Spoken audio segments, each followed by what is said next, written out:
இன்றைய தினம் வருவாய் உயர்ந்திருக்கிறது, ஜிஎஸ்டி வருவாய் உயர்ந்து விட்டது, கலால் வரி உயர்ந்து விட்டது, பத்திரப்பதிவு வரி உயர்ந்து விட்டது, ரோட் டாக்ஸ் உயர்ந்து விட்டது, பெட்ரோல் டீசல் விற்பனை வரி உயர்ந்து விட்டது.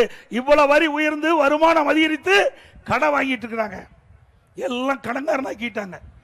நான் உட்பட நீங்க அத்தனை பேரும் கடன்காரன் ஆக்குனதுதான் இந்த ஸ்டாலின் ஆட்சியுடைய சாதனை. இந்தியாவிலேயே திமுக ஆட்சிக்கு வந்த பிறகு ஒரே சாதனை.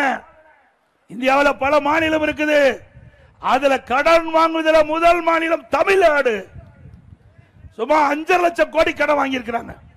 1 லட்சம் கோடி 2 லட்சம் கோடி 5.5 லட்சம் கோடி கடன் வாங்கி தமிழ்நாட்டு மக்களை கடனால் ஆக்கியதுதான் திரு ஸ்டாலினுடைய சாதனை. 73 ஆண்டு காலம் 2021 வரை பல கட்சி ஆட்சி செய்தது. அந்த 73 ஆண்டு காலத்தில் தமிழ்நாட்டு அரசுடைய கடன் 5,18,000 கோடி.